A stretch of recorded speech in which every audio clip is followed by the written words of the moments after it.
Hello everyone, welcome to my channel brilliant minds. तो आज की इस वीडियो में हम क्लास 11th का chapter number 1 market and financial instruments के बारे में पढ़ेंगे। तो ये मेरा आपके साथ फर्स्ट चैप्टर है। मैं क्लास 11th को इस साल मतलब ये मेरा फर्स्ट वीडियो होगी क्लास 11th के लिए। क्लास 9th और 10th मैंने दोनों पढ़ा रखी हैं। अगर आपने क्लास 10th और 9th मुझसे पढ़ी है तो आपको पता ही होगा कि मैं कैसा पढ़ाती हूँ। बट अगर आप फर्स्ट टाइम मेरे साथ पढ़ रहे हैं 11th chapter I mean 11th class का फर्स्ट चैप्टर, तो आई बेट आपको बहुत मज़ा आएगा और आप आगे के चैप्टर्स भी मेरे साथ ही कंटिन्यू करेंगे। तो मैं काफ़ी डीप में लाइन वाइज आपको सारे जो हैं टॉपिक्स पढ़ाऊँगी, एक एक लाइन पढ़ के आपको सारा सब कुछ समझाऊँगी। तो अब हम अपने क्लास 11th के स्टूडेंट्स के साथ अपना चैप्टर नंबर 1 जो है वो स्टार्ट करते हैं। So let get started. तो यहाँ में सबसे पहले दिया है chapter number 1 market and financial instrument. अब देखो भाई, मेरे को पेंसिल मिली नहीं है ना, शॉप बंद थी, तो मैंने सोचा था कि पेन चलाऊंगी तो ख़राब हो जाएगी बुक, इसलिए मेरा भी छोटी सी पेंसिल से काम करवाऊंगी आपको। ओके, तो चलो यहाँ में दिया सबसे पहले मार्केट एंड फाइनेंशियल इंस्ट्रूमेंट, यानी कि हम अपनी जो मार्केट यानी कि जो हमारी ये स्टॉक मार्केट, शेयर बाजार है, ये सब इसके बारे में बात करेंगे। फाइनेंशियल इंस्ट्रूमेंट्स क्या होता है, इन सब के बारे में बात करेंगे। सबसे पहले मैं दिया है इन्वेस्टमेंट। अब जब हम एफएम पढ़ते हैं, फाइनेंस के बारे में पढ़ रहे हैं, तो सबसे पहले हमें इन्वेस्टमेंट के बारे में तो पता होना ही चाहिए। तो इन्वेस्टमेंट क्या है पहले से रीड करते हैं। The money you earn is partly spend and the rest saved for meeting future expenses. Instead of keeping the saving idle, you may like to use saving in order to get return on it in the future. This is called investment। यानी कि जब हम पैसा कमाते हैं, यानी कि अगर हम कहीं जॉब करते हैं, कोई बिजनेस करते हैं, तो हम कमाई करते हैं, अपना पैसा आता है हमारे पास, तो उस पैसे को हम क्या करते हैं, यू अर्न, हम जो कमाते हैं उसमें से थोड़ा सा जो है वो खर्च हो जाता है। खैर आज के ज़माने में ज़्यादा खर्च होता है, थोड़ा बचता है, बट उसमें से है हम कुछ पैसा क्या कर देते हैं, पार्टली हम स्पेंड कर देते हैं, कुछ हम खर्च कर देते हैं, और बाकी का जो बचता है उसे हम क्या कर लेते हैं, अपने पास सेव कर लेते हैं, ताकि हम क्या करें, अगर हमारे जो फ्यूचर में आने वाले खर्चे हैं उन्हें हम क्या कर सकें, उस पैसे को यूज़ करके आगे फ्यूचर वाले खर्चों को हम झेल सकें। अगर हम देखें तो instead of keep saving the money, यानी कि हम सीधे सीधे कहें कि बस पैसे को एक जगह सेव करते रहना कि आज हमने 2000 बचा लिए, अगले महीने 2000 बचा लिए, इस तरह से बस सेव करने से अच्छा है कि हम क्या करें, अपनी सेविंग्स को इस तरह से यूज़ करें कि हमें क्या मिले, उस पर रिटर्न मिले, यानी कि उसमें हमें क्या मिले, इंटरेस्ट मिले। तो वो हो जाएगा हमारा इन्वेस्टमेंट। तो अब आए हो आपको इन्वेस्टमेंट समझ में आएगा। यहाँ में दिया आप second topic why should one invest, यानी कि हमें इन्वेस्ट क्यों करना चाहिए। One need to invest in, यहाँ पे कुछ 3 फैक्टर्स हमें दे रखे हैं जिसकी वजह से हमें इन्वेस्ट करना चाहिए। सबसे पहले दिया है earn return on an idle resource, यानी कि अगर आप सेविंग करते हैं तो आपके पैसे आज भी उतने ही रहेंगे जितने सेव किए, और 2 साल बाद भी उतने ही रहेंगे। तो अगर आप क्या चाहते हैं अपने आइडल रिसोर्स में, यानी कि अपने पैसे पे आप क्या चाहते हो, रिटर्न चाहते हो, तो आपको इसके लिए क्या करना चाहिए, उस पैसे को इन्वेस्ट करना चाहिए। फॉर एग्जाम्पल, अगर आपने 2000 रुपये सेव करे तो वो आज भी 2000 ही है, और 2 साल बाद भी वो 2000 रुपये ही रहेंगे। लेकिन अगर आप क्या करते हो, 2000 रुपये को अपने पास ना रख के उसे बैंक में सेव करते हो, तो आपको क्या मिलेगा, 2 साल के बाद उस पर इंटरेस्ट मिलेगा। तो यानी क्या मिलेगा, आपको ब्याज मिलेगा। तो जो 2000 रुपये आज थे, तो शायद वो 2 साल के बाद 2200 रुपये हो जाए, तो 200 रुपये का तो आपको बेनिफिट ही हुआ ना। तो आपको अगर इंटरेस्ट चाहिए तो आप इन्वेस्टमेंट करो, जो कि बहुत अच्छी चीज़ है। अगर हम सेकंड फैक्टर देखें, generate a specified sum of money for a specific goal in life, यानी कि अब हर किसी के गोल होते हैं अपनी लाइफ में, अगर किसी के नहीं भी हैं तो भी छोड़ो। अगर सोचो कि आपका गोल है डॉक्टर बनना, इंजीनियर बनना, एक्टर बनना, या फिर लॉयर बनना, या फिर कोई भी आपका एम है, सॉफ्टवेयर इंजीनियर, जो भी आपका एम है, उसके लिए आपको पैसे की ज़रूरत है। अब आप अंबानी के बच्चे तो हो नहीं, है ना, तो अब आपको पैसे की ज़रूरत है, तो आप क्या करोगे, अगर माँ बाप इतना नहीं कमा के दे पा रहे तो उनके पैसे को इन्वेस्ट करोगे, तो फ्यूचर में क्या मिलेगा, फ्यूचर में रिटर्न मिलेगा, है ना। तो रिटर्न मिलेगा तो आप उस पैसे को क्या कर सकते हो, अपने गोल्स के लिए यूज़ कर सकते हो। अगर किसी का कोई गोल ही नहीं है, किसी को पता ही नहीं है करना क्या है, बट उसका इतना तो उसे भी पता होगा ना, पागल को भी पता होता है इतना तो, कि उसे अपनी ज़िंदगी में पैसे की ज़रूरत है। तो अगर आपका अभी कोई गोल नहीं है पर आपको इतना पता है कि आपको अपने ज़िंदगी में पैसे की ज़रूरत पड़ेगी, पैसे की ज़रूरत पड़े, या फिर आपके लिए कमी ना हो पैसे की, उसके लिए भी आपको क्या करना चाहिए, आपको इन्वेस्टमेंट करनी चाहिए। थर्ड पॉइंट दिया, make a provision for an uncertain future, यानी कि अब हमें फ्यूचर के बारे में कुछ पता तो है नहीं कि फ्यूचर में क्या हो जाए, क्या पता। जैसे इस बार पेंडेमिक आ गई, तो लोगों के लिए पास, जैसे अगर अनफॉर्चुनेटली अगर किसी के घर में किसी को कोरोना हो गया था पेंडेमिक में, तो अगर सोचो वो इसके पास पैसा ना होता इलाज कराने का तो उसके घर में तो डेथ हो सकती थी ना। तो अब हमें पता नहीं है ना फ्यूचर कैसा है, अनसर्टेन है, फ्यूचर के बारे में किसी को कुछ नहीं पता, तो कब कहाँ हमें पैसे की किस हिसाब से ज़रूरत पड़ जाए। तो उसके लिए हमें क्या है, एक बैकअप रखना चाहिए कि हमारे पास पैसा हो, ताकि अगर हमें पैसे की ज़रूरत पड़े तो हम यूज़ कर सकें। फॉर एग्जाम्पल अगर एक्सीडेंट हो जाता है या फिर हम बीमार पड़ जाते हैं, हमें पैसे की ज़रूरत पड़ जाती है किसी जगह पे, तो क्या है, हमारे पास पैसा हो, अगर हम इन्वेस्ट करके रखेंगे तो हमारे पास एक एक्स्ट्रा अमाउंट जनरेट रहेगी। तो हम इसके लिए भी हमें क्या करना है, इन्वेस्टमेंट करनी है। और यहाँ पे एक और एग्जांपल दिया है, one of the important reason why one need to invest wisely is to meet the cost of inflation. यानी कि अब इन्फ्लेशन का मतलब क्या होता है, इन्फ्लेशन का मतलब होता है महंगाई। इन्फ्लेशन का मतलब ही महंगाई होता है। इस वर्ड का इन्फ्लेशन वर्ड का मतलब है महंगाई।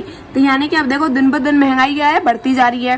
तो अब आपकी 10,000 रुपए की सैलरी में तो काम चलेगा नहीं, तो आपको क्या करना पड़ेगा, अपनी सैलरी बढ़ानी पड़ेगी। अब उसके लिए बॉस का कॉलर यूं पकड़ के बोलोगे तो ना, ए बॉस मेरा पैसा बढ़ा, ऐसा तो कुछ होगा नहीं।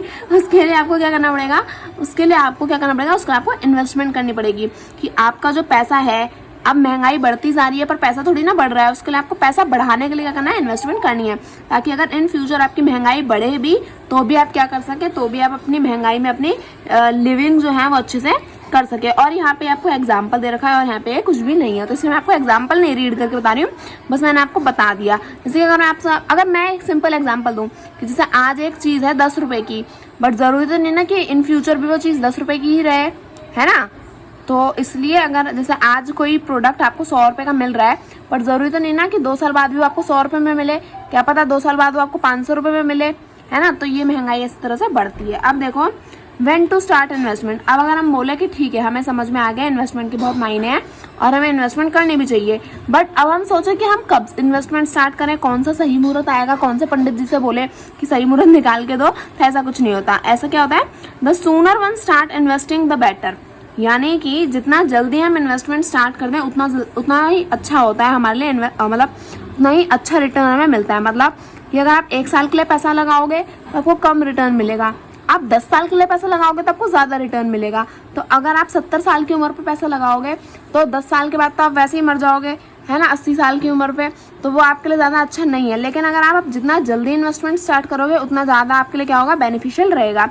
By investing early, you allow your investment more time to grow, whereby the concept of compounding, as we shall see later, increase your income by accumulating the principal and the interest or dividend earned on it year after year. The 3 golden rules for all investors are, यानी कि हमें क्या बोला है कि जितना जल्दी हम अपने इन्वेस्टमेंट स्टार्ट करते हैं उतना ज़्यादा जल्दी क्या होता है, उतना ज़्यादा हमारे लिए बेनिफिशियल होता है। यानी कि आप जितना टाइम, जैसे कि आप भी से ये इन्वेस्टमेंट स्टार्ट करोगे, तो अगर आप 16-17 साल की उम्र है आपकी, है ना, तो अगर आप अभी से इन्वेस्टमेंट स्टार्ट करोगे तो आप 25 साल की उम्र तक अगर आप इन्वेस्ट करके रखोगे तो आप एक काफ़ी लंबा टाइम पीरियड क्या दे रहे हो, अपनी इन्वेस्टमेंट को ग्रो होने के लिए दे रहे हो।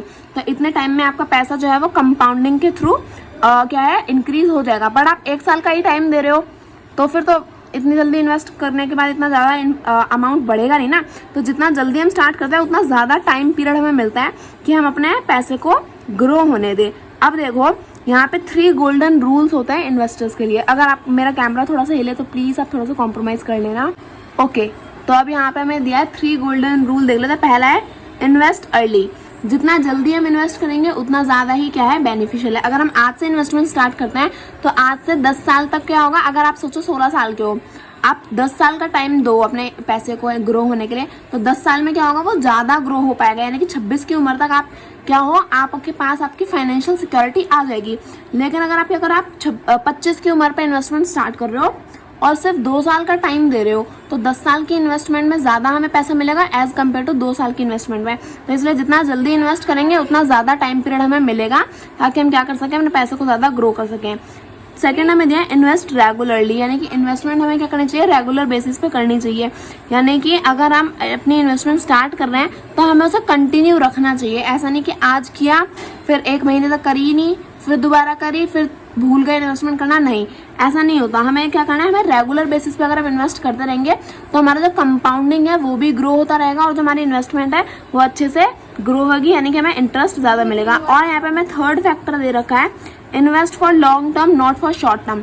अगर आप देखो कि अगर आप आज 100 रुपये 100 रुपये छोड़ो, 100 रुपये तो बहुत छोटी अमाउंट है, अगर आप 1000 रुपये क्या करते हो 2 साल के लिए लगाते हो, तो आपको अगर इंटरेस्ट मिलेगा जितना भी मिलेगा, फॉर एग्जाम्पल अगर आपको 200 रुपये का इंटरेस्ट मिला तो आपको 1200 आपको 2 साल में अगर आपको पैसे मिले, यानी कि आपने आज 1000 रुपये लगाए, 2 साल के बाद वो 1200 हो गए। बट अगर आप क्या करते हो, अगर आप 1000 रुपये 10 साल के लिए लगाते हो, तो जितना ज़्यादा लॉन्ग टर्म के लिए आप इन्वेस्ट करोगे ना, उतना ज़्यादा बेनिफिट आपको होगा, उतना ज़्यादा रिटर्न आपको मिलेगा जितना लॉन्ग टर्म के लिए आप अपना पैसा इन्वेस्ट करोगे। अब देखो जो वॉरेन बफेट है, उन्होंने कोट दिया था, उन्होंने एक लाइन कही थी कि I bought my first share at the age of 11 years and even then it was too late. यानी कि वॉरेन बफेट जो क्या है, जो कि बहुत अच्छे इन्वेस्टर हैं, उन्होंने क्या कहा था कि उन्होंने अपना फर्स्ट शेयर जो है, यानी कि पहला शेयर अपनी 11 साल की उम्र पे खरीदा था। लेकिन वो कहता है कि उस टाइम पे भी वो क्या था, वो बहुत ज़्यादा उनके लिए लेट हो गया था। यानी कि आप जितना जल्दी इन्वेस्टमेंट स्टार्ट कर सकते हो उतना ज़्यादा ही आपके लिए क्या है, बेनिफिशियल रहेगा। अब हम अपना आगे का जो है वो टॉपिक स्टार्ट करते हैं, यानी कि 1.1.3, जहाँ में दिया है what care should one take while investing. यानी कि अगर हम इन्वेस्ट कर रहे हैं तो हमें कौन कौन सी चीज़ों का ध्यान रखना चाहिए। ऐसा ही नहीं कि अपना पैसा उठाया और कहीं भी लगा दिया। तो कौन कौन से वो पॉइंट हैं, कौन कौन से वो फैक्टर्स हैं जिन्हें हमें इन्वेस्ट करते वक्त ध्यान रखना चाहिए। So before making any investment there are certain steps to ensure safety of investment. There are 12 important steps to investing where the investor must make sure to.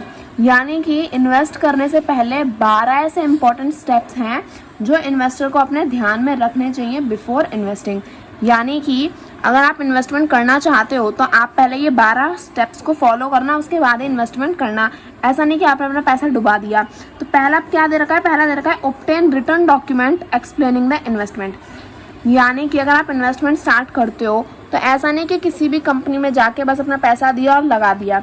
आपको क्या करना है, सबसे पहले उसके रिटर्न डॉक्यूमेंट्स आपके पास होने चाहिए, है ना, ताकि आपके पास एक प्रूफ भी तो होना चाहिए, आपके पास एक बैकअप भी तो होना चाहिए कि हाँ आपने जहाँ इन्वेस्ट किया है उसके डॉक्यूमेंट्स आपके पास हैं। आपने ऐसे ही किसी भी कंपनी में इन्वेस्ट नहीं कर दिया। अगर वो मना कर दे कि नहीं आपने इन्वेस्ट नहीं किया, तो कम से कम आप प्रूफ दिखा सकोगे ना कि ये मेरे पास रिटर्न डॉक्यूमेंट है कि मैंने इसमें इन्वेस्ट किया है। तो इन्वेस्ट करने से पहले आपको क्या चाहिए, रिटर्न डॉक्यूमेंट चाहिए जो उस इन्वेस्टमेंट को एक्सप्लेन करते हो। सेकंड दिया है read and understand such documents. अब ऐसा नहीं कि आपने वो डॉक्यूमेंट्स ले लिया, उस पर कुछ लिखा हुआ है तो आप कह दो हाँ सही लिखा होगा। आपको क्या करना है, उन डॉक्यूमेंट्स को पढ़ना है और समझना है कि वो सही डॉक्यूमेंट्स हैं भी या नहीं। थर्ड दिया है verify the legitimacy of the investment.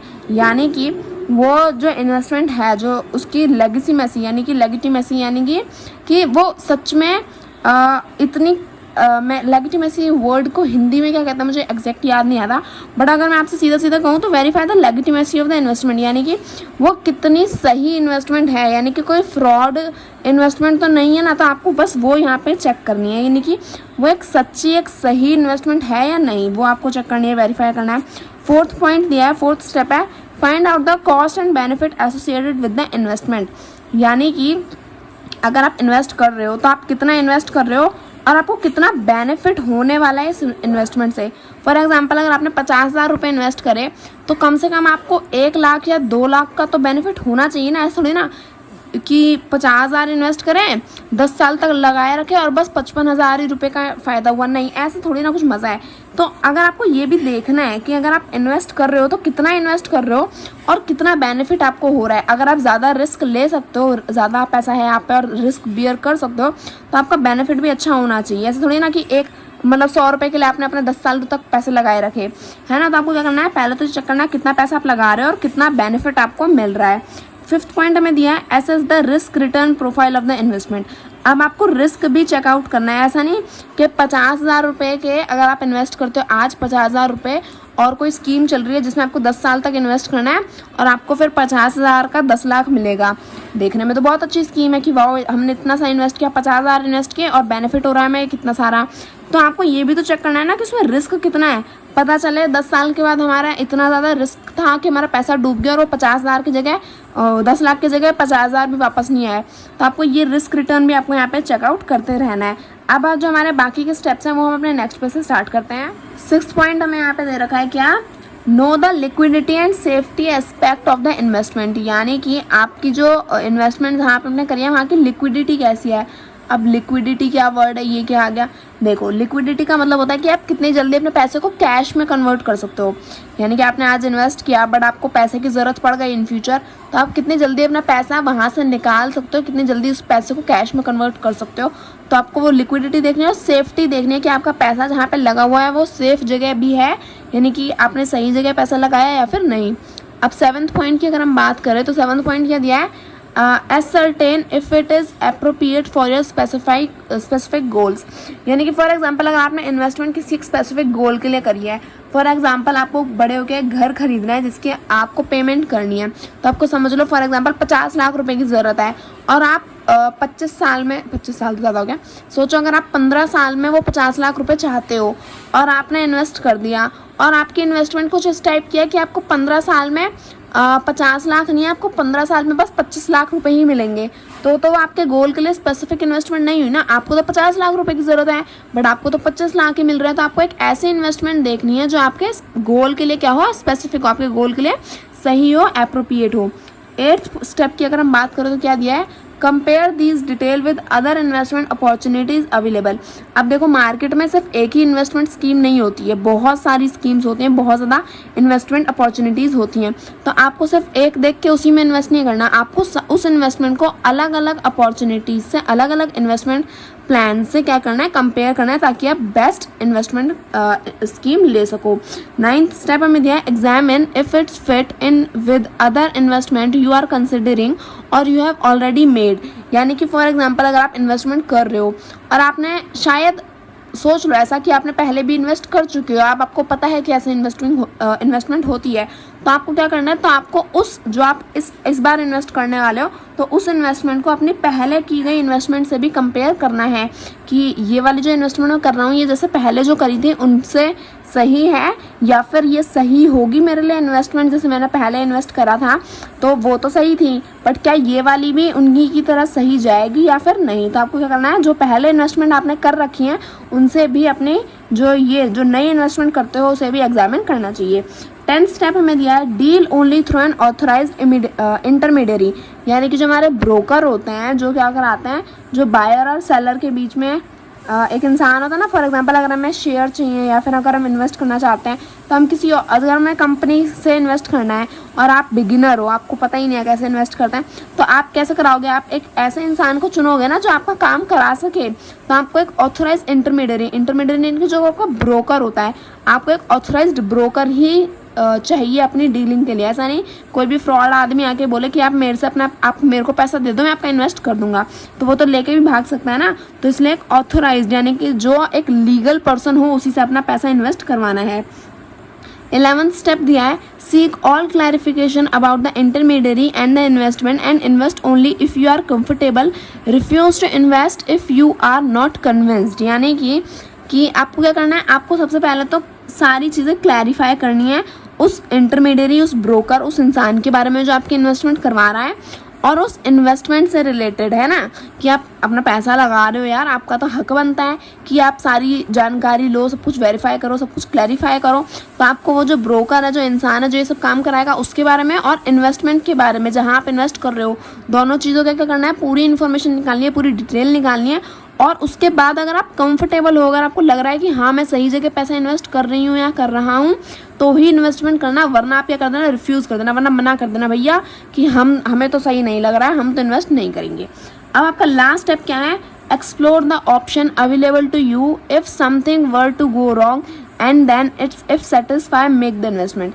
यानी कि explore the option available to you if something were go wrong, यानी कि अगर आपको क्या लग रहा है, अगर आप इन्वेस्ट करना चाहते हो या फिर आपका मन है इन्वेस्ट करने का और आपको सब कुछ सही लग रहा है कि हाँ मेरा इंटरमीडियरी भी सही है, आप सही जगह इन्वेस्ट कर रहे हैं, आपको रिटर्न भी सही मिल रहा है, आपका रिस्क भी सही है, तो अगर आपकी सारी चीज़ें आपको सही लग रही हैं तो ही आप इन्वेस्टमेंट करना।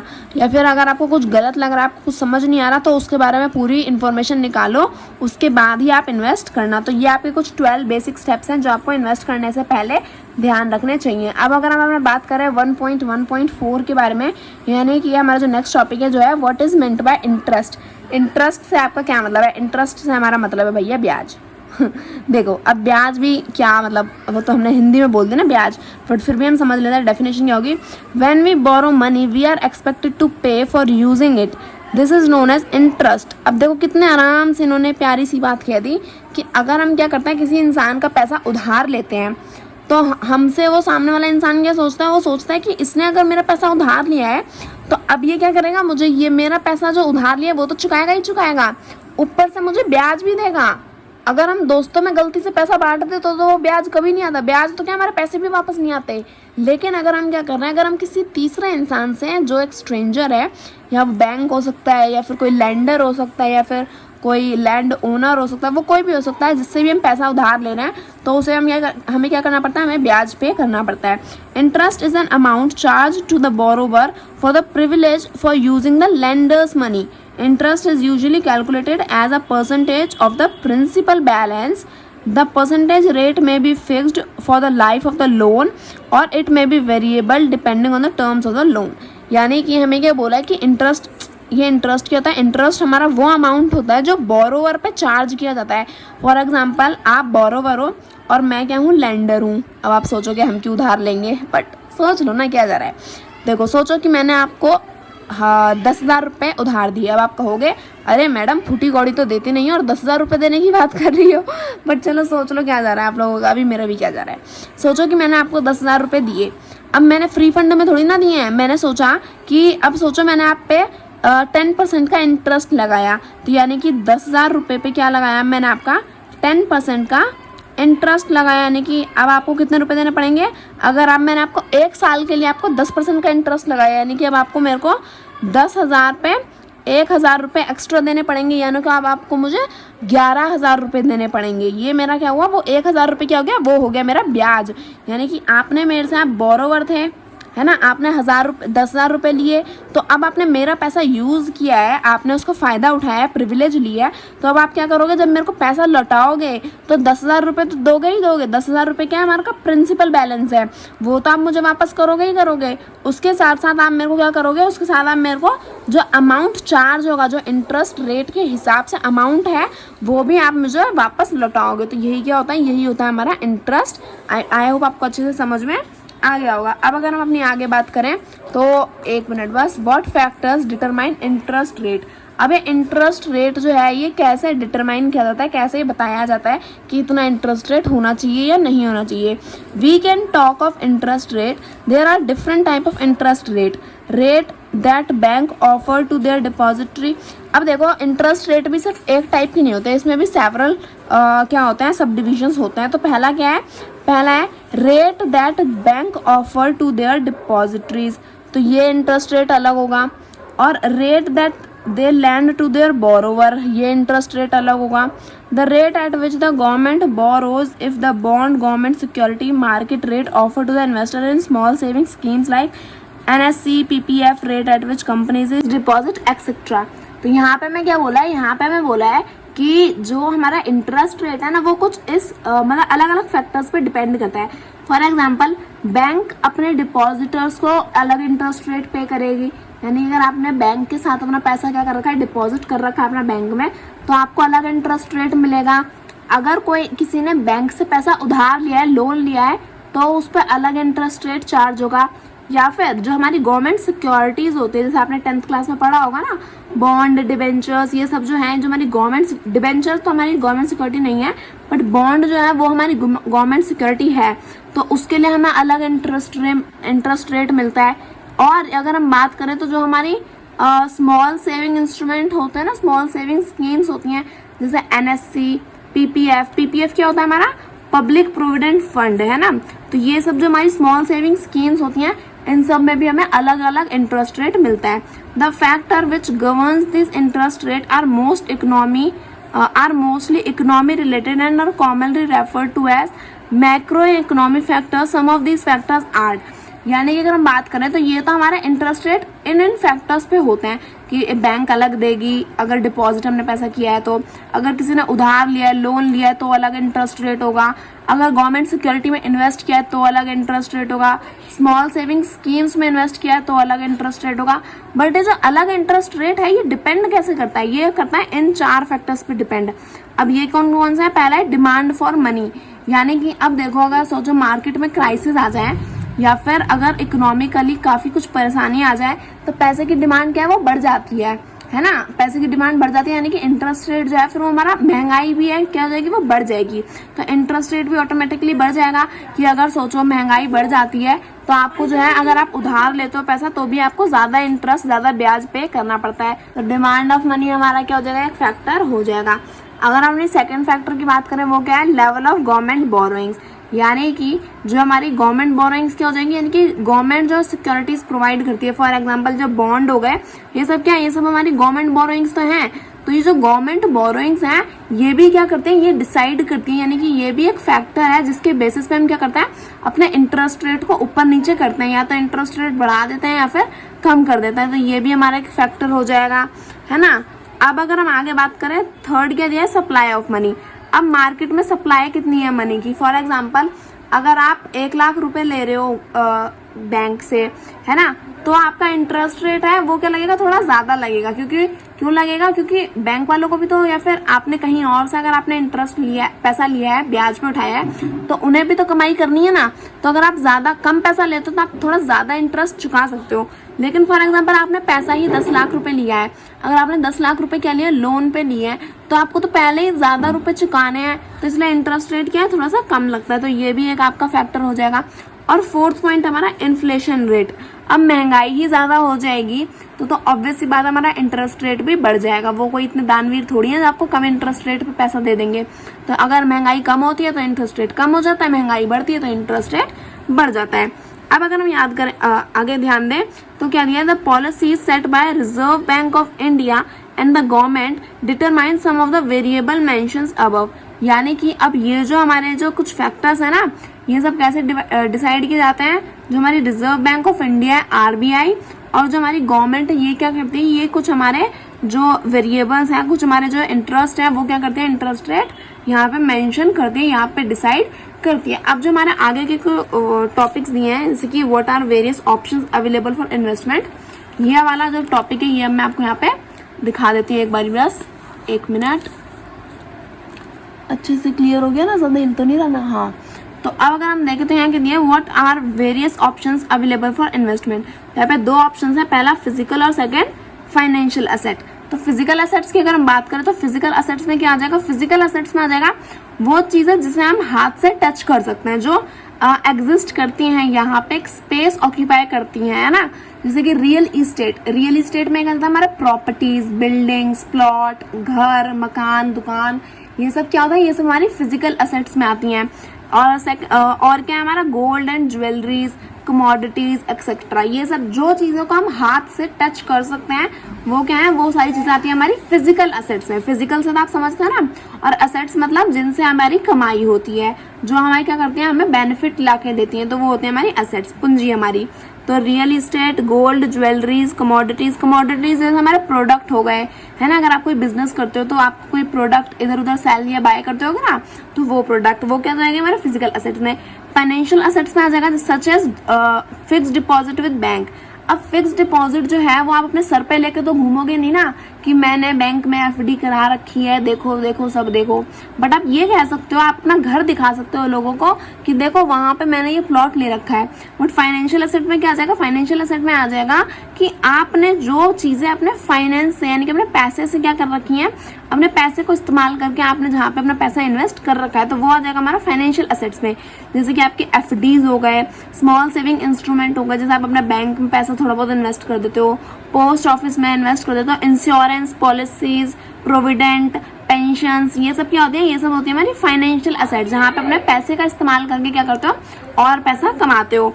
तो ये जैसे ये जो हमारे share, bond, debenture, mutual fund etcetera, ये सारी चीजें क्या होती है, ये सारी चीजें आती है हमारी फाइनेंशियल एसेट्स में। तो आई होप आपको ये क्लियर हो गया होगा। अब अगर हम देखें, यहाँ पे हमें एक टेबुलर फॉर्म में दे रखा है इन्वेस्टमेंट ऑप्शंस, यानी कि हम कहाँ कहाँ पे इन्वेस्ट कर सकते हैं, हमारे पास क्या क्या ऑप्शंस अवेलेबल हैं। तो बस 1 मिनट में आपको शो कर देती हूँ अच्छे से, ज़्यादा परेशानी ना हो। तो यहाँ हमें दे रखा है इन्वेस्टमेंट ऑप्शंस में, पहला दिया है शॉर्ट टर्म इन्वेस्टमेंट और सेकंड दिया है हमारा long term investment. For example अगर आपके पास ज़्यादा टाइम नहीं है तो आप शॉर्ट टर्म इन्वेस्टमेंट भी कर सकते हो, या फिर आपके पास भरपूर टाइम है, पूरा टाइम है, तो आप लॉन्ग टर्म इन्वेस्टमेंट भी कर सकते हो। बट ज़्यादा बेनिफिशियल क्या होते हैं, ज़्यादा बेनिफिशियल होते हैं हमारे लॉन्ग टर्म इन्वेस्टमेंट।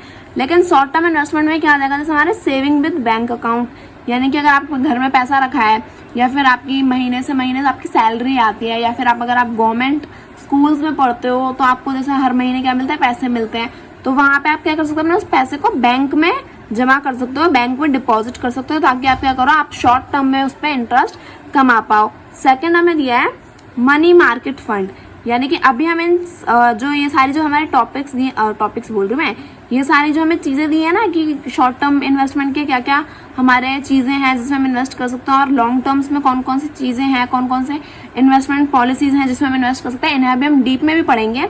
तो मैं आपको ऊपर से बताऊँ तो शॉर्ट टर्म में हम बैंक अकाउंट के संग सेव कर सकते हैं, मनी मार्केट फंड में सेव कर सकते हैं, बैंक के साथ एफडी कर सकते हैं शॉर्ट टर्म में, पीपीएफ में इन्वेस्ट कर सकते हैं, पोस्ट ऑफिस में इन्वेस्ट कर सकते हैं, और कंपनी के साथ एफडी कर सकते हैं। तो ये सब आती है हमारी शॉर्ट टर्म इन्वेस्टमेंट में।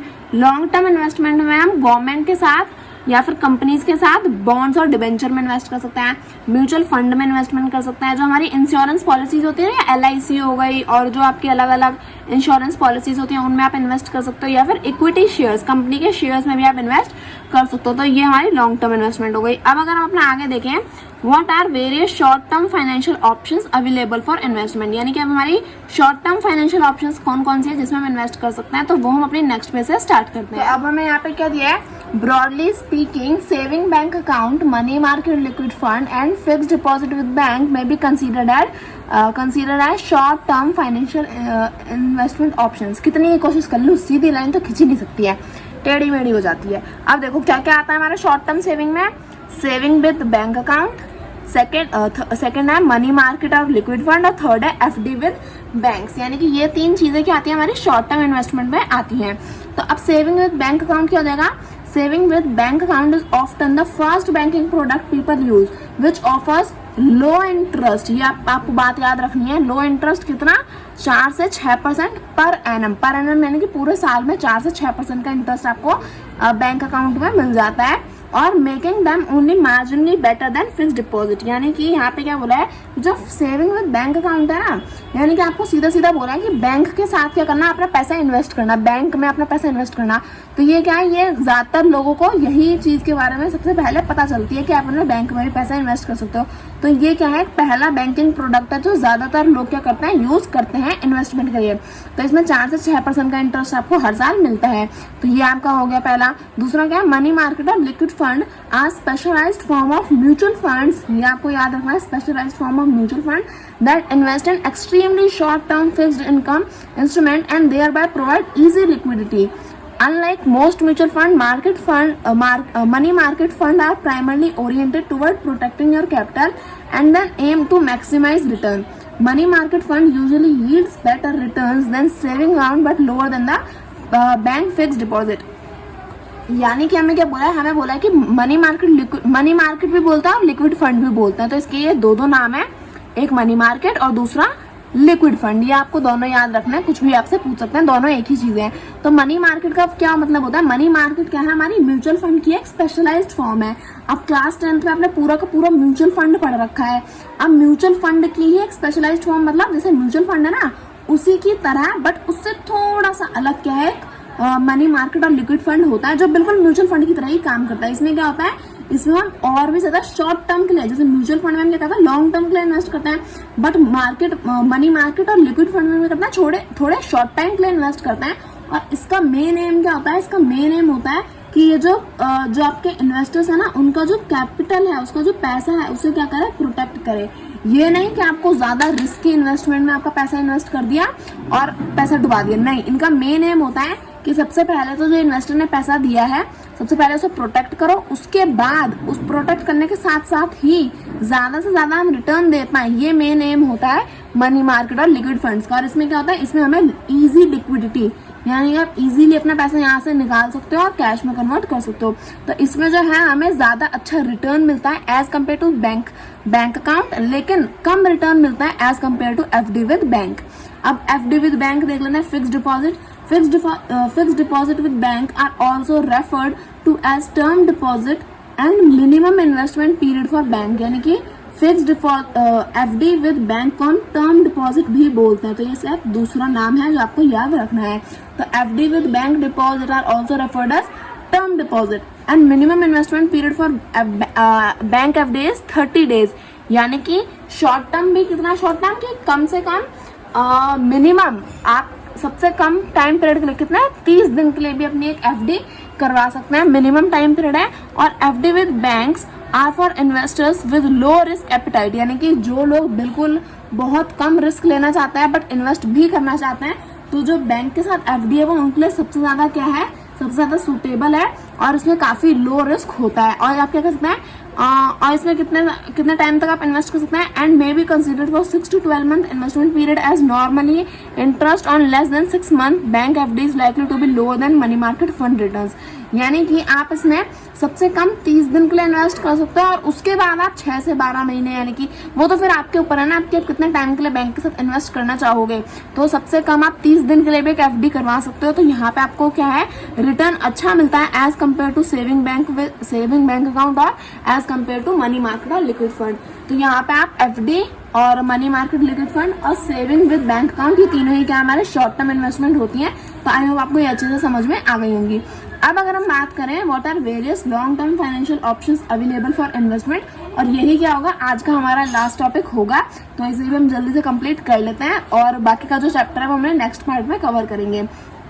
तो क्या दिया है, there are several option available for long term investment, जैसे कि पहला क्या है, पोस्ट ऑफिस सेविंग स्कीम्स है ना, public provident fund, company fix deposit, bond and debenture और म्यूचुअल फंड। ठीक है, तो ये कुछ हमारे ऑप्शंस हैं जिनमें हम क्या कर सकते हैं, लॉन्ग टर्म के लिए इन्वेस्ट कर सकते हैं। तो पहला दिया है पोस्ट ऑफिस सेविंग्स।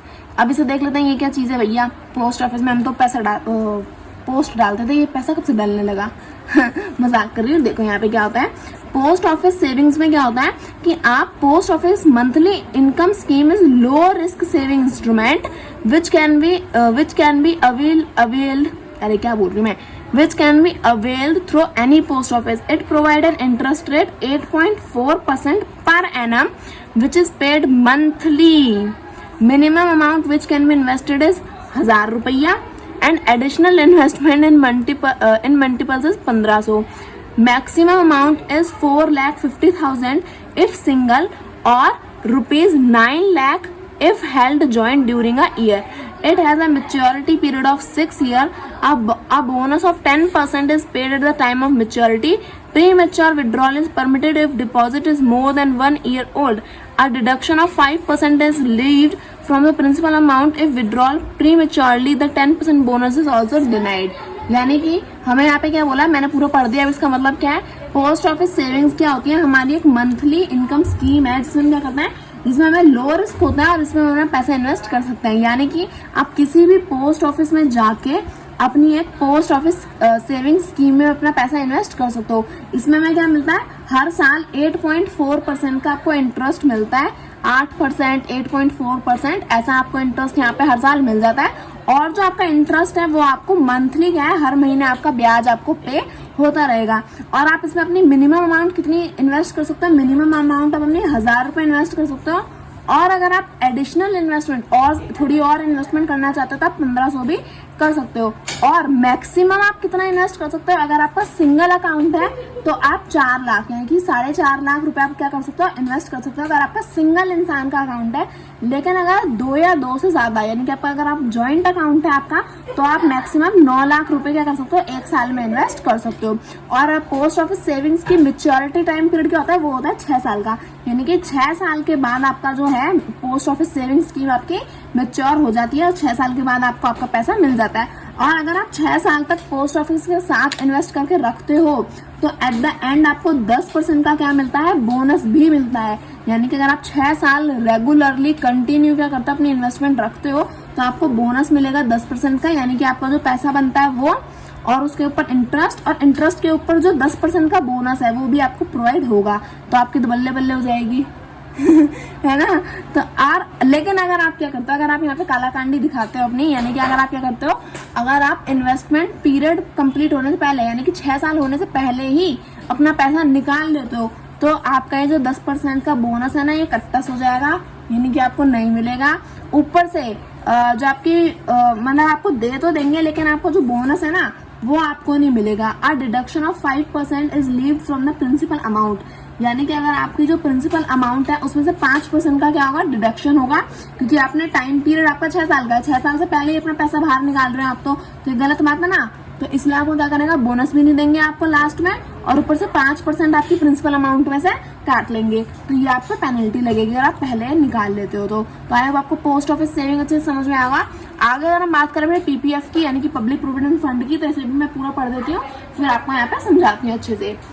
तो यहाँ इसमें क्या दिया है, a long term saving instrument which with a maturity of 15 year and interest payable is 8.5% per annum compounded annually. A PPF can be opened through a nationalized bank at any time during the year and is open all through the year for depositing money.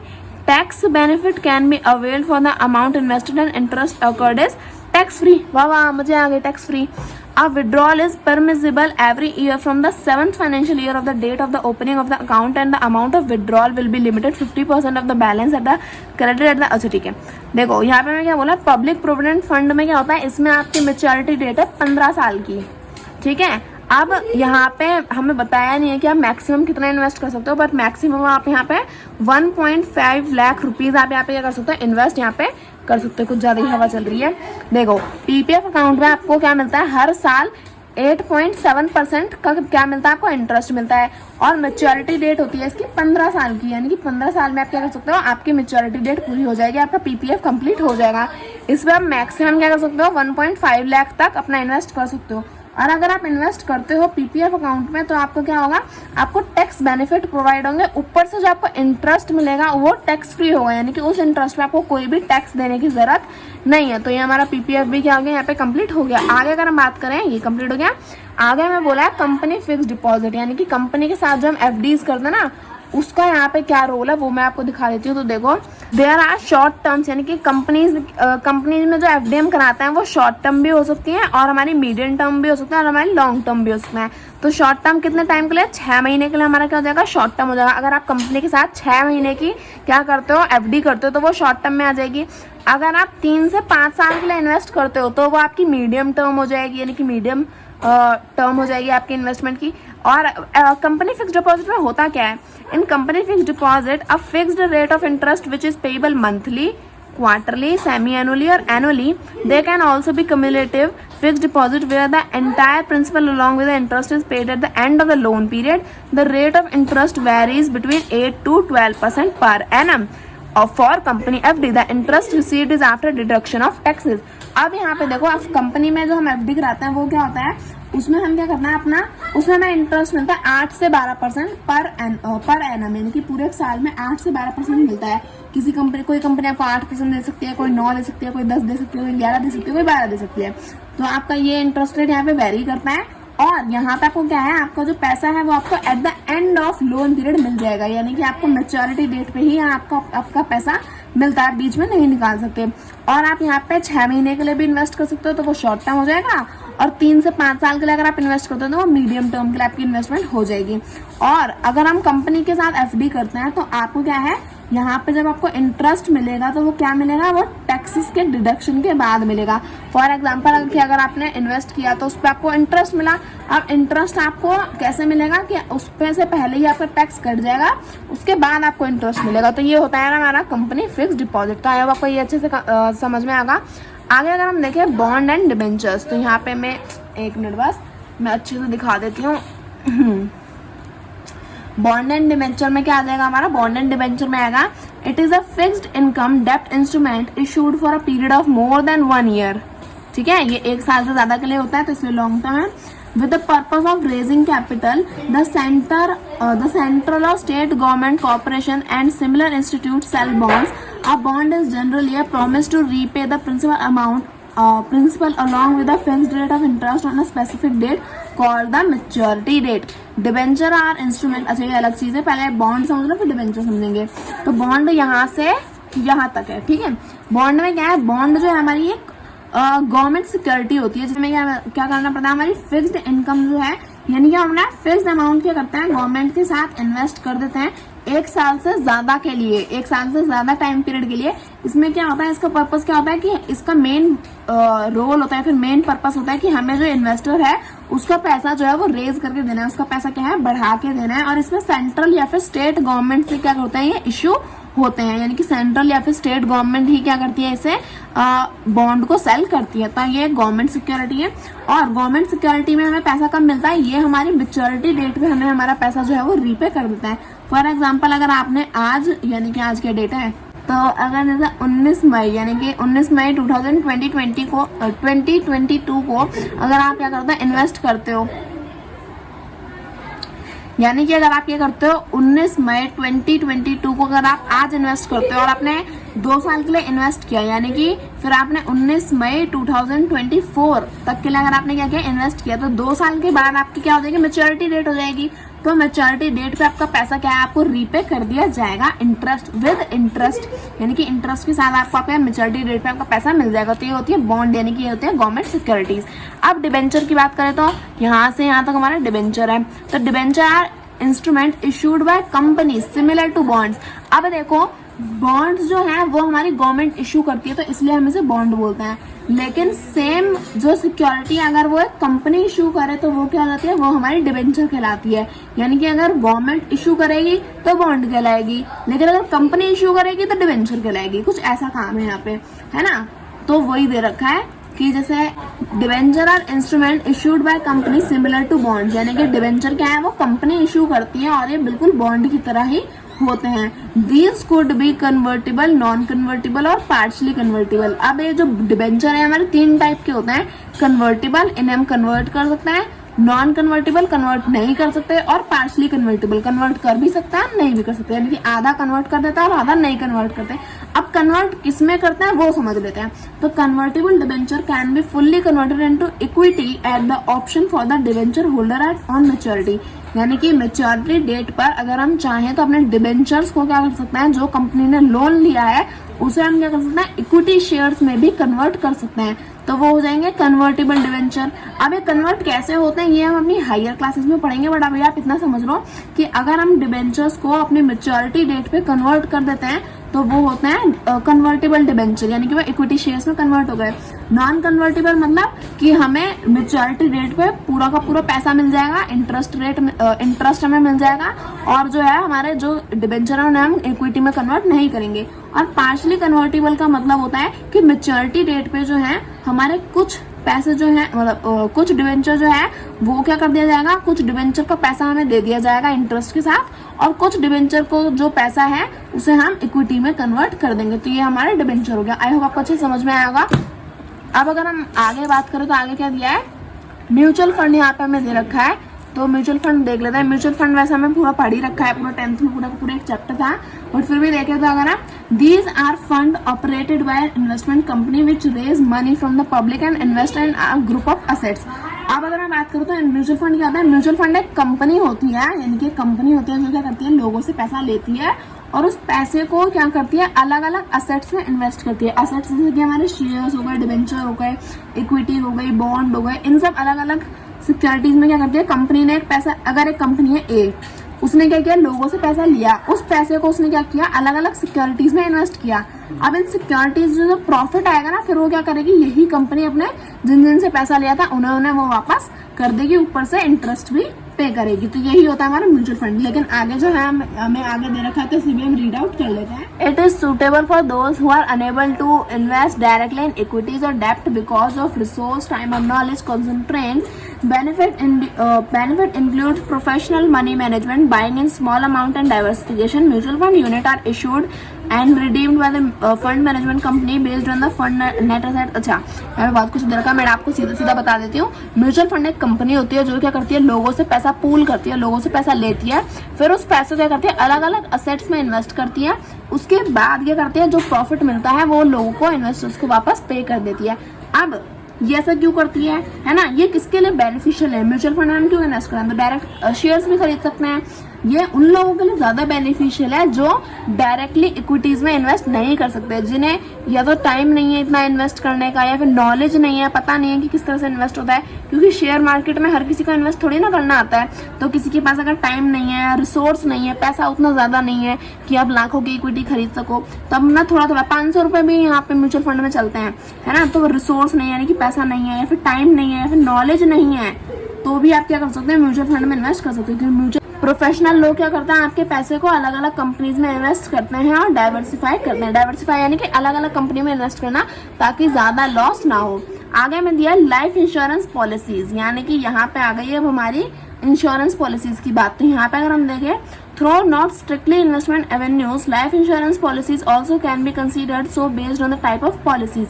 Life insurance is a contract providing for payment of a sum of money to the person insured or following him to the person entitled to receive the same on the happening of a certain event। अब देखो, हम life insurance policies जो हम लेते हैं जैसे LIC हो गया या फिर जो आपकी अलग अलग पॉलिसीज होती हैं, उसका मेन एम क्या होता है? उसका मेन एम होता है कि आज जो हम पैसा इन्वेस्ट कर रहे हैं, इन फ्यूचर क्या हो, इस पर हमें रिटर्न मिले, इन फ्यूचर क्या हो, ये हमें पैसा बढ़कर मिले, है ना। तो इसका यही एम होता है। ये क्या होता है, ये भी एक इन्वेस्टमेंट की तरह ही होता है कि आप इसमें कुछ टाइम तक अपना पैसा इन्वेस्ट करते हो और मैच्योरिटी डेट आने पे आप क्या करते हो, इसमें से अपना पैसा ले लेते हो और आपको थोड़ा सा इंटरेस्ट रेट वापस मिल जाता है। लेकिन इसमें आगे भी कुछ फैक्टर्स हैं, वो हम देख लेते हैं। तो देखो इसमें क्या दिया है, कहाँ चला गया, life insurance is a contract providing life insurance is a contract providing payment of a sum of money to the person insured or following him to the person entitled receive the same of the happening of a certain event. It is good method to protect your family financially in case of death by providing fund for the loss of income. Type of policies include term life insurance, endowment policies, annuities, pensions policies, and unit linked insurance plan for ULIPs. In term policies, lump sum is paid to designate beneficiary in case of death of the insured. For example, अगर आपको आपकी जान को खतरा है in the sense कि for example आप ज़्यादा बीमार रहते हो या फिर आपको पता है कि आपकी डेथ हो सकती है और आपकी फैमिली में कोई और नहीं है आपको फाइनेंशियली सपोर्ट करने वाला, तो आप क्या करते हो, लाइफ इंश्योरेंस पॉलिसीज में इन्वेस्ट करते हो ताकि अगर आप इन केस आपकी अनफॉर्चुनेटली डेथ हो जाती है तो आपकी फैमिली जो है वो फाइनेंशियली ज़्यादा बैकवर्ड ना रह जाए।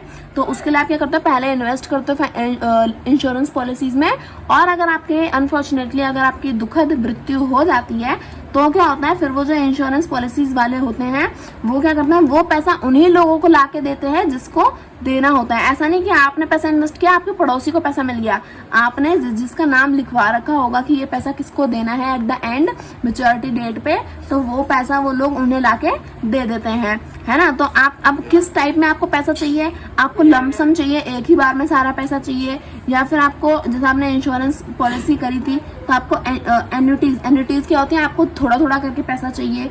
पेंशन जैसे हमारी आती है ना, आपकी महीने के महीने आपकी पेंशन आती रहे, आपने जो पैसा इन्वेस्ट किया, या फिर आपके लंप सम पूरा का पूरा पैसा एक बार में ही आ जाए, है ना, कि फॉर एग्जांपल आपको एट द एंड 10 लाख रुपए मिलते हैं, तो या तो आप 10 लाख रुपए को पेंशन के हिसाब से ले लो या फिर एक ही बार में पूरा पैसा ले लो। तो इस तरह से यहाँ पे हमारी जो है लाइफ इंश्योरेंस पॉलिसीज यहाँ पे काम करती हैं। आगे अगर हम देखने आगे देखा, annuities pension policies give a guarantee income for the life for a certain period in case of death और after the fixed annuity period expires for annuity payment the investment annuity fund is refunded usually with some additional amount as per the term of policy. A ULIP is a life insurance policy which provide a combination of risk cover and investment. यानी कि अब आपने क्या किया, आपने पैसा invest किया life insurance policies में, तो एट द एंड आपको क्या मिलेगा, या तो आपको सारा पैसा वो एक बार में दे देंगे या फिर आपको पेंशन के टाइप में आपको आपका पैसा जो है वो आपको पे करते रहेंगे, और जिस दिन आपका पेंशन जो है वो एक्सपायर हो जाएगी तो आपकी जो लाइफ इंश्योरेंस पॉलिसीज है वो कंप्लीट हो जाती है। तो यही हमें यहाँ तक मैंने आई होप आपको जितना भी पढ़ाया है यहाँ लॉन्ग टर्म इन्वेस्टमेंट तक पढ़ाया है, तो आई होप आपको वो यहाँ तक सब कुछ समझ में आ गया होगा। कोई भी डाउट है, कोई भी क्वेश्चन है या फिर कुछ भी समझ ना आया हो तो आप कमेंट सेक्शन में मुझसे पूछ सकते हैं। आई होप आपको वीडियो अच्छी लगी होगी। वीडियो अच्छी लगी तो प्लीज़ वीडियो को लाइक करें और अपने फ्रेंड्स के साथ, क्लास ग्रुप में सभी के साथ शेयर करें ताकि और बच्चे भी पढ़ पाएँ। तो वीडियो अच्छी लगे तो प्लीज़ वीडियो को लाइक करें and subscribe my channel for more videos. Thank you for watching.